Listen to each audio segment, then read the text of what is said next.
ഈ ശബരിമലയുടെ വികസനം എന്ന് പറയുന്നത് ഈ സ്പിരിച്വൽ ടൂറിസം എന്നുള്ള രീതിയിലല്ല ഇവിടെ വികസിപ്പിക്കേണ്ടത്. കാര്യം ശബരിമലയുടെ ആചാരം അത് ലോകത്ത് മറ്റൊരു ക്ഷേത്രത്തിലും ഇല്ലാത്ത ആചാര തനിമയാണ് ഇവിടെ ഉള്ളത്. വർഷത്തിൽ വളരെ ചുരുക്കം ദിവസങ്ങളിൽ നട തുറക്കുന്ന കാനന ക്ഷേത്രമാണ്. അപ്പോൾ ഒരുപാട് പരിമിതികളുണ്ട്. അപ്പൊ അതൊക്കെ കണ്ടറിഞ്ഞുകൊണ്ടുള്ള ഒരു വികസനമാണോ ഇവിടെ നടപ്പാക്കുന്നത്? മറ്റൊരു കാര്യം, നമ്മൾ നേരത്തെ ഇതിലെ പങ്കാളിത്തത്തെ കുറിച്ച് പറഞ്ഞു. ആളുകളുടെ ഇവിടെ വന്നിരിക്കുന്നതിൽ നമ്മൾ ഇന്ന് കണ്ടതിൽ 90% പേരും ദേവസ്വം ബോർഡിലെ ഉദ്യോഗസ്ഥരാണ്, കൂടെ ഊരാലുങ്കൽ സൊസൈറ്റിയിലെ സ്റ്റാഫുകൾ. ഇത് കഴിഞ്ഞിട്ട് ഭക്തരോ ഡെലിഗേറ്റുകളുടെയോ പ്രാതിനിധ്യം വളരെ കുറവാണെന്ന് നമ്മൾ കണ്ടു ബോധ്യപ്പെട്ടതാണ്. അപ്പോൾ ഇതൊക്കെ ഇനി ഭാവിയിലേക്കുള്ള കാര്യങ്ങളിലേക്ക് എങ്ങനെയായിരിക്കും വഴിവെക്കുക?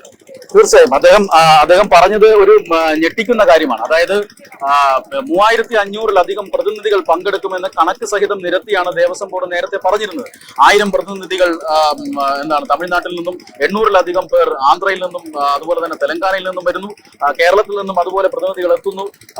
പ്രതിനിധികളിലേക്ക് ഓൺലൈൻ രജിസ്ട്രേഷൻ തുറക്കുമ്പോൾ തന്നെ അത് നിറയുന്നു, മണിക്കൂറുകൾക്കുള്ളിൽ നിറയുന്നു, വൻ ജനാവലി വരുന്നു എന്നൊക്കെ പറയുമ്പോൾ തന്നെ ഇതൊന്നും വരില്ല എന്ന് ദേവസ്വം ബോർഡിന് തന്നെ ബോധ്യമുണ്ടായിരുന്നു. കാരണം ഇവിടെ നടത്തിയിട്ടുള്ള ബദൽ അറേഞ്ച്മെന്റുകൾ, അതായത് മലബാർ ദേവസ്വം ബോർഡ്, ഗുരുവായൂർ ദേവസ്വം ബോർഡിന്റെ ഒക്കെ വാഹനങ്ങൾ, നിരവധി വാഹനങ്ങൾ നമ്മൾ ഇവിടെ കണ്ടു.